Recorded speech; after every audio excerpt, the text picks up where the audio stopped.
ನಮಸ್ಕಾರ. Speed plus ಕರ್ನಾಟಕದ ವಿಶೇಷ ಕಾರ್ಯಕ್ರಮಕ್ಕೆ ಸ್ವಾಗತ. ನಾನು ನಿಮ್ಮ ಕಿರಿಕೀರ್ತಿ. ಸರ್ ರವೀಂದ್ರ ಜಡೇಜಾ ಭಾರತ ಕ್ರಿಕೆಟ್ ಕಂಡ ಒಂದು ದೊಡ್ಡ ಹೆಸರು. ಇವತ್ತಿಗೂ ಭಾರತ ತಂಡದ ಆಸ್ತಿ, ಬೆನ್ನೆಲುಬು. No doubt a fantastic allrounder. ಆದರೆ ಈಗ ಈ ರವೀಂದ್ರ ಜಡೇಜಾ ಒಂದು ಕಾಂಟ್ರವರ್ಸಿಯಲ್ಲಿ ಸಿಕ್ಕಾಕೊಂಡಿದ್ದಾರೆ. ಕಾಂಟ್ರವರ್ಸಿ ಅನ್ನೋದಕ್ಕಿಂತ ಫ್ಯಾಮಿಲಿ ಮ್ಯಾಟ್ರು ಬೀದಿಗೆ ಬಂದಿದೆ. ಏನಪ್ಪ ಅಂತಂದರೆ, ಅವರ ತಂದೆ ಅನಿರುದ್ಧ್ ಸಿನ್ ಜಡೇಜಾ ಇವರು ಇತ್ತೀಚೆಗೆ ಒಂದು ಇಂಟರ್ವ್ಯೂ ಅಲ್ಲಿ ಕೆಲವು ಮಾತುಗಳನ್ನ ಹೇಳಿದ್ದಾರೆ. ಕಷ್ಟಪಟ್ಟು ತಗೊಂಡಿರೋ ಚಿನ್ನನ ಕಡಿಮೆ ಬೆಲೆಗೆ ಮಾರೋಕ್ಕಾಗತ್ತಾ? ಒಳ್ಳೆ ಬೆಲೆ ಸಿಗೋ ಕಡೆ ಮಾರಬೇಕು. ಇಷ್ಟು ಕಡಿಮೆ ಚಿನ್ನಕ್ಕೆ ಅಧಿಕ ಬೆಲೆ ಕೊಡೋದು ಅಭಯ ಗೋಲ್ಡ್ ಬಯರ್ಸ್ ಮಾತ್ರ. ಏನಪ್ಪ ಅಂತಂದ್ರೆ, ನನ್ನ ಮಗ ರವೀಂದ್ರ ಜಡೇಜಾ ನನ್ನಿಂದ ದೂರ ಇದ್ದಾನೆ. ಅವನು ನಮ್ಮ ಜೊತೆಗೆ ಮಾತಾಡ್ತಾ ಇಲ್ಲ. ಅವ್ರ ಸಹೋದರಿಯನ್ನೂ ಅವನು ಕಾಂಟ್ಯಾಕ್ಟ್ನಲ್ಲಿ ಇಟ್ಕೊಂಡಿಲ್ಲ.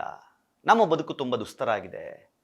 ಅವನ ಹೆಂಡತಿ ರಿವಾಬಾ ಜಡೇಜಾ, ಅವಳಿಂದಾಗಿ ನಮ್ಮ ಲೈಫ್ ಹಾಳಾಗೋಯ್ತು. ಅವಳು ನಮ್ಮ ಜೀವನನ ಮೂರಾಬಟ್ಟೆ ಮಾಡಿಬಿಟ್ಲು.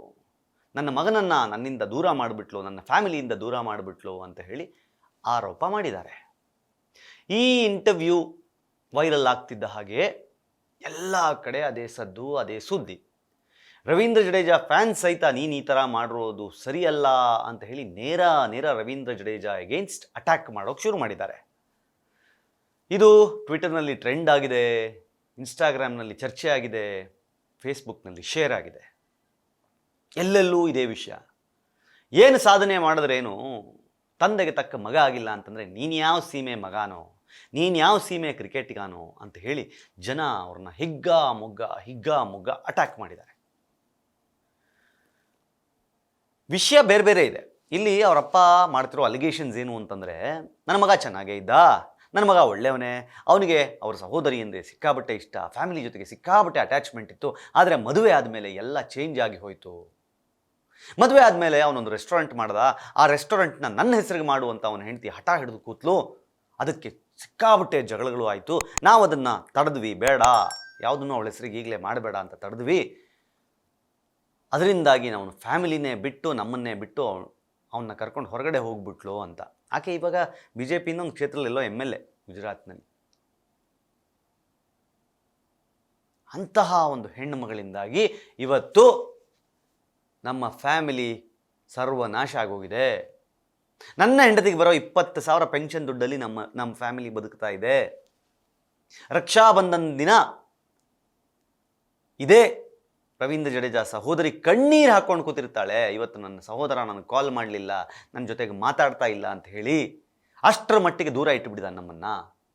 ಅವನು ಎಷ್ಟೇ ದೊಡ್ಡ ಸ್ಟಾರ್ ಆಗಿದ್ರು ಅವನು ಫ್ಯಾಮಿಲಿನ ಅವ್ನು ಚೆನ್ನಾಗಿ ನೋಡ್ಕೋತಿಲ್ಲ ಅನ್ನೋ ಅರ್ಥದಲ್ಲಿ ಅವ್ರು ಹೇಳಿದ ತಕ್ಷಣ ರವೀಂದ್ರ ಜಡೇಜಾ ಇಮೇಜ್ ಇಲ್ಲಿದ್ದಿದ್ದು ಇಲ್ಲಿಗೆ ಬಂದಿದೆ.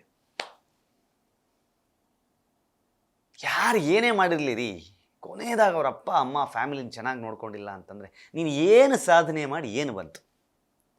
ಏನು ಮಾಡಿ ಏನು ಬಂತು ಗುರು? ನೀನು ಎಷ್ಟು ವಿಕೆಟ್ ತೆಗೆದೆ, ನೀನು ಎಷ್ಟು ರನ್ ಹೊಡೆದೆ, ಎಷ್ಟು ಬಾಲ್ ಇದ್ದಾಗ ಎಷ್ಟು ಹೊಡೆದೆ, ಅವೆಲ್ಲ ಸೈಡಿಗೆ ಇಟ್ಬಿಡು.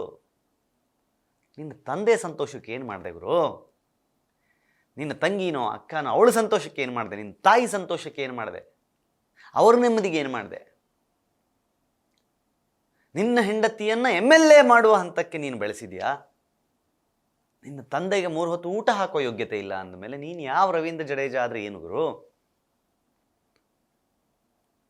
ಹಿಂಗಾಗ್ತಿದ್ದಂಗೆ ರವೀಂದ್ರ ಜಡೇಜಾ ಟ್ವಿಟ್ಟರ್ಗೆ ಬಂದು, ಇಲ್ಲ ಇದೊಂದು ಸ್ಕ್ರಿಪ್ಟೆಡ್ ಶೋ, ನಾನ್ ಸೆನ್ಸ್, ಫೇಕ್ ಅಲಿಗೇಷನ್ಸು, ನನ್ನ ಹೆಂಡತಿಯ ಇಮೇಜ್ನ ಹಾಳು ಮಾಡಲಿಕ್ಕೋಸ್ಕರ ಇದನ್ನೆಲ್ಲ ಮಾಡ್ತಿದ್ದಾರೆ ನಮ್ಮ ತಂದೆ ಅಂತ.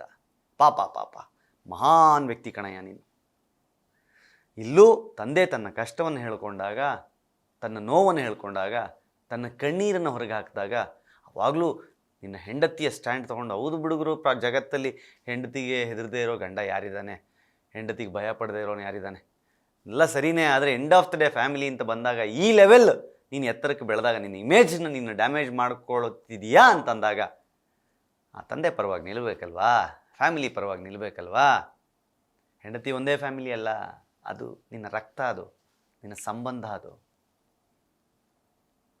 ಕರಳು ಬಳ್ಳಿ ಜೊತೆ ಲಿಂಕ್ ಇರೋ ಸಂಬಂಧ. ಅದು ಏನೋ ಗೊತ್ತಿಲ್ಲ, ನಾನು ರವೀಂದ್ರ ಜಡೇಜಾ ಫ್ಯಾನೇ. ಆದರೆ ಇದೊಂದು ವಿಷಯ ಕೇಳಿದಾಗ ಹರ್ಟ್ ಆಯಿತು, ಬೇಜಾರಾಯಿತು. ಥೋ ಈ ಥರ ಎಲ್ಲ ಮಾಡಬಾರ್ದು. ಏನಿದೆ ಗುರು ಲೈಫಲ್ಲಿ? ಫಸ್ಟು ಹೆಂಡತಿನ ಕನ್ವಿನ್ಸ್ ಮಾಡಿ ಕರ್ಕೊಂಡು ಹೋಗಿ ನಿಮ್ಮ ಅಪ್ಪನ ಕಾಲಿಗೆ ಬಿದ್ದು ಕ್ಷಮೆ ಕೇಳಿಸಿ, ಇಲ್ಲ ನನಗೆ ನನ್ನ ಅಪ್ಪನೂ ಇಂಪಾರ್ಟೆಂಟು, ನನ್ನ ಸಹೋದರನೂ ಇಂಪಾರ್ಟೆಂಟು, ನನ್ನ ಅಮ್ಮನೂ ಇಂಪಾರ್ಟೆಂಟು ಅಂತ ಹೇಳಿದ್ರೆ ದೊಡ್ಡವನಾಗ್ತೀಯ.